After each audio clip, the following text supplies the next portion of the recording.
É possível definir limites morais bem delineados? Bem e mal estão irremediavelmente misturados ou é possível distingui-los? No cristianismo existem absolutos bem definidos. Deus é o criador do bem e o que vai contra a vontade dele é, por oposição, o mal. Mas, como já notamos, a mentalidade de nossa época, o Zeitgeist, é chamada de pós-modernismo. Uma de suas características é o relativismo. Evidentemente, isso se estende para o campo da ética. Então, que alternativas existem quando se abandona a noção de bem e mal definidos por padrões universais? Há quase 50 anos, o pensador reformado Francis Schaeffer respondeu essa questão. Ele disse o seguinte: se não há absoluto moral, resta-nos o hedonismo, fazer o que bem se entende, ou alguma forma de contrato social. O que é melhor para a sociedade como um todo, está certo. Essa afirmação ecoa em escritos recentes de pensadores não cristãos. Para muitos desses, a moral universal, eterna e transcendente cede lugar à ética particular, temporal e imanente. Existe também a ética comunitária defendida pelo falecido filósofo ateu Richard Rorty. Ele afirmava que a verdade é um termo que se refere a entidades e crenças que, por se mostrarem úteis, foram incorporadas às práticas sociais aceitas. Não existe, portanto, verdade objetiva. Cada tradição intelectual ou religiosa encara a verdade de uma forma diferenciada, a qual não seria melhor ou pior do que outras verdades. O pragmatismo de Richard Rorty transparece na seguinte analogia: dedicar-se a um ideal é como dedicar-se a outro ser humano. Quando nos apaixonamos por outra pessoa, não nos questionamos sobre a origem ou sobre a natureza de nosso esforço em cuidar do bem-estar daquela pessoa. É igualmente inútil fazê-lo quando nos apaixonamos por um ideal. É tolice pedir uma prova de que as pessoas que amamos são as melhores pelas quais poderíamos nos apaixonar.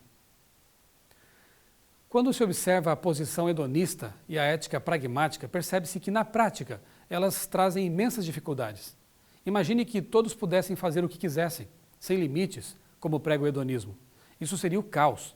Igualmente, se cada sociedade ou comunidade ideológica está tão certa quanto qualquer outra, elas não poderiam ser julgadas de modo algum.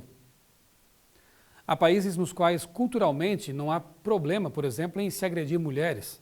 Mas isso estaria correto apenas por ser a cultura daquelas pessoas? Ou a mulher possui valor ontológico, ou seja, valor pela natureza de seu próprio ser, independentemente da cultura? Schaeffer apontou os defeitos das abordagens éticas que descartam referenciais absolutos. Ele disse o seguinte: sem absolutos, a moral deixa de existir como moral e o homem humanista, que parte de si mesmo, encontra-se impossibilitado de encontrar os absolutos de que ele carece. Precisamos de certezas morais para o dia a dia. Como observamos, a visão pós-moderna falha em prover um fundamento moral, assim como, antes dela, o racionalismo iluminista falhou em dar respostas.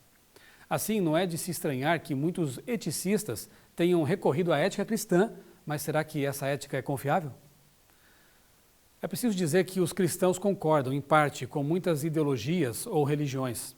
Em parte, isso acontece porque cremos que Deus também se revelou por meio de sua criação, como menciona, por exemplo, o Salmo 19, verso 1, e o texto de Romanos, capítulo 1, versos 18 a 32.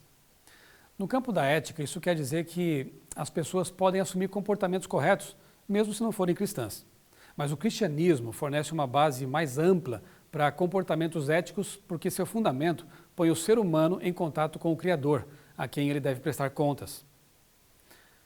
Além disso, a ética bíblica está preocupada mais com a vontade interna do que meramente com a ação exterior. E você pode conferir isso no belíssimo Sermão da Montanha, registrado no Evangelho de Mateus, no capítulo 5.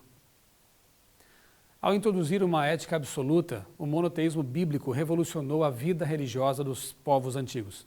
Na prática, o cristianismo ajudou progressivamente a levar igualdade social a todos os povos. Ninguém que opte por uma ética particular ou comunitária pode ter certeza de que está definitivamente agindo de forma ética ou correta. Então, o que nós temos nesse caso? Ou a nossa opinião ou a de nossos pares. Mas a ética bíblica, nessa ética, nós temos a garantia de obedecer àquele que afirmou fazer diferença entre o justo e o ímpio.